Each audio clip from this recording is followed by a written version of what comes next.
Monday. You know that feeling, right? The weekend's over, and the week is about to hit you like a ton of bricks. But what if we could totally change that relationship? Well, there's this fantastic article by Deep Malhotra that offers a completely new way to look at the most dreaded day of the week, and we're going to dive right in. And that's exactly what it feels like, isn't it? There's no ease into it, no gentle warm-up. Bam! The moment the clock strikes 9, the race is on, and you already feel like you're falling behind. This quote just perfectly captures that sudden, jarring start to the work week. It's not just one thing. It's everything, all at once. It's like this giant wave of demands just crashes over you before you've even had a proper sip of coffee. And that is the chaos of Monday morning. We all know so well. Okay, so let's officially break down this problem. Because it's not just in your head, right? The Monday morning rush is a real thing, and really understanding it is the first step to finally getting a handle on it. And that vague feeling of being overwhelmed, it's not vague at all when you look at it. It's a very specific list of things hitting you. Calls that demand your immediate attention, an inbox that's already overflowing, meetings about meetings, and oh yeah, all those things you didn't finish last week just staring back at you. And this really gets to the absolute heart of the issue. When we're scrambling to react to everyone else's urgent needs, we completely lose control of our own priorities. You basically become a task on someone else's to-do list, and what you needed to get done gets totally buried in the noise. Okay, but here's the big pivot. This is the moment we can stop seeing Monday as this enemy we have to battle every single week. What if the whole way we think about the start of the week is just fundamentally flawed?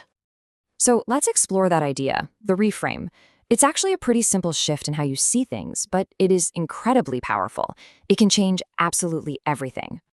So here it is. This is the big switch we need to make. We're all conditioned to see Monday as the bad guy, the enemy that comes to ruin the weekend. But what if we reframed it as a friend? Now I know, it sounds a little weird, but stick with me. This small change from threat to friend is the whole key. So what does this friend actually look like? Well, think of Monday not as some kind of monster, but more like a well-meaning but slightly anxious friend who's just really eager to get your attention, but doesn't quite know how to ask for it calmly. It's not being malicious, it's just a lot. Okay, so we've got the new mindset down. Now for the practical part. How do we actually put this into action? Well, it all starts with a very clear strategy. We're going to plan instead of panic. This is your new Monday morning ritual. Seriously, before you even think about opening your inbox, just pause. Take 15 minutes of quiet for yourself. Then prioritize. Ask yourself, what actually needs my attention today versus what's just making the most noise? And finally, you wait. Just let that initial storm pass for a moment. You see, letting the dust settle is all about shattering one big illusion. The idea that every single notification is a code red emergency. It's just not true. By giving it a little bit of time, you start to see what's actually urgent and what's just someone else's perceived urgency. And the difference this makes is huge. When you rush in at 9 a.m., you're just reacting to noise. But by choosing to respond to non-critical things a bit later, say at noon, you completely shift from frantic reaction to acting with real purpose and clarity. Now, this strategy isn't just about surviving Monday morning. It's about managing your energy for the entire week. It's time to stop treating it like a race and start treating it like a pace you can maintain. I absolutely love this quote because it just flies in the face of all that hustle culture advice. There's this crazy pressure to have a super productive Monday to set the tone, but really, that's just a surefire recipe for burnout. When you think about it, it really comes down to two paths. You can do the Monday sprint, which leads straight to burnout by Wednesday and being totally checked out by Friday. Or you can run the weekly marathon. That leads to sustained success and you actually reach your goals. Monday is for stretching and finding your rhythm, not for burning all your fuel at the starting line.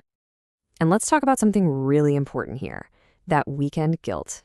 When you feel bad for relaxing, for not checking your email, for actually enjoying yourself, you end up starting Monday already feeling behind. You have to let that go. Your weekend is for recharging, not for punishment. A recharged mind is a clear, productive mind, period. So where does this all leave us? Well, it brings us to a whole new reality, a new relationship with Monday, where you're not fighting the chaos anymore, you're actually moving with it. And let's be totally clear about this. This is not about finding some magical, perfectly calm Monday. That doesn't exist. The calls will still come, the emails will still pile up. The chaos is a constant. The only variable, the one thing you have 100% control over, is how you respond to it. And that leads us to this final beautiful idea.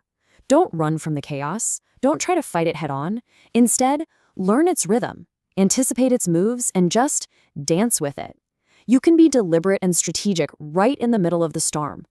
So here's the question to take with you into your next week. Are you going to keep fighting the madness, or are you going to try and make friends with your Monday chaos? The choice and all the power to change your week is entirely yours.